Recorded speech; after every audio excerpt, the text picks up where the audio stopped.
Hello friends, my name is Emile and welcome back to some more Forza Horizon 3. Today we're taking a look at the brand new car pack that was just released for this game. This is the Playseat car pack, also known as the February DLC. It costs £5.59 or your regional equivalent and is included in the car pass and contains 7 cars. Let's get into it. The first car of today, which is the 2017 Aston Martin DB11, 608 horsepower, 516 foot-pound of torque, 4,154 pounds weight, S1 class car, 805 MPI.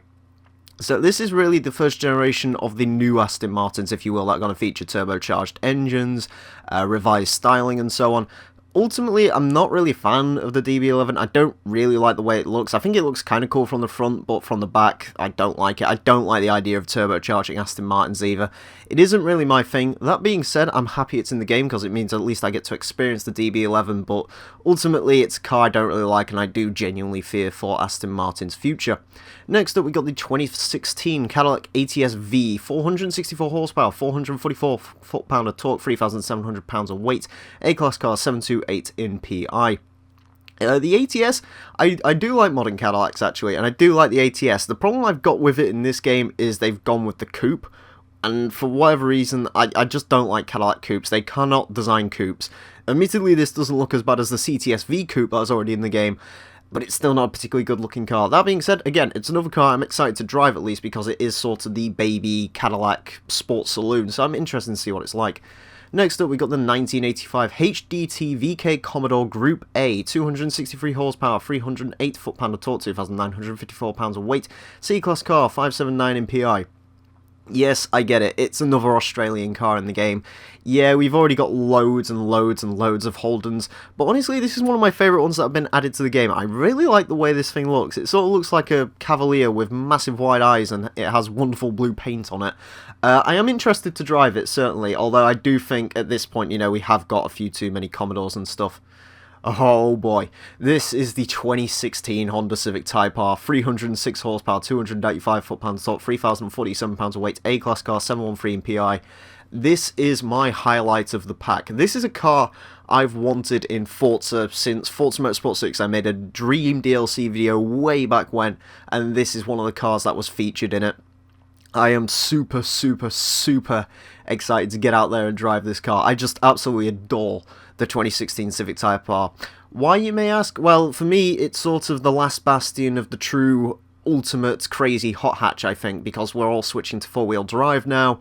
This is a front-engine, front-wheel drive car that can do 175 miles per hour.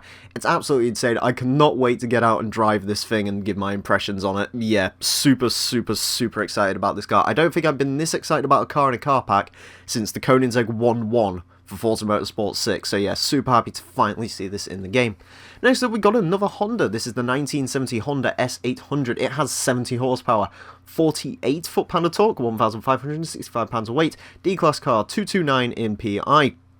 So by far and away the slowest DLC car in this game, at least to my knowledge, in fact.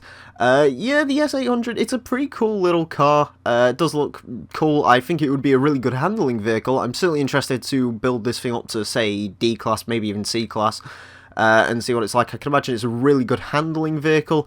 Not the quickest, but it could certainly be a lot of fun. Next up, we got the 1990 Renault Alpine GTA Le Mans, 197 horsepower, 214 foot-pound of torque, 2,624 pounds of weight, B-class car, 612 MPI. Now, interestingly enough, this is a rear-engined, rear-wheel drive car. Out of all of the Alpines, this is actually probably my favourite. I really like the way this car looks, actually.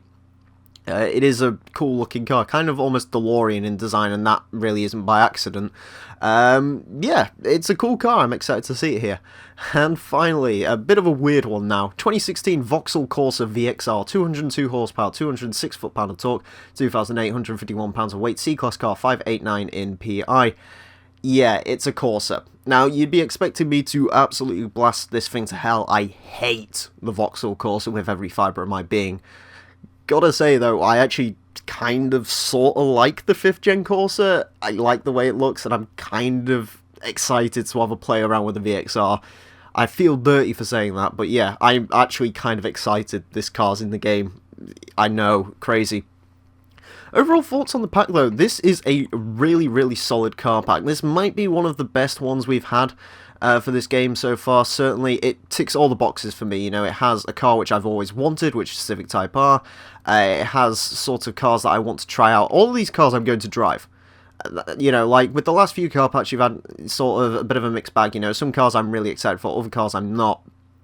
And, you know, there's not a lot of cars in there I really wanted to drive. Well, as in this pack, I'm definitely going to be driving all of these cars. So, yeah, I will be producing content with most of these vehicles, especially the 2016 Civic Type R. I'm going to be doing first drive impressions and all sorts with this thing, so stay tuned for that. That will be coming out later today. So yeah, there you go, and that is the Playseat car pack. Tell me what you think of the car pack in the comments down below. Thank you all very much for watching, friends. My name's been the Real Emile, and until next time, farewell.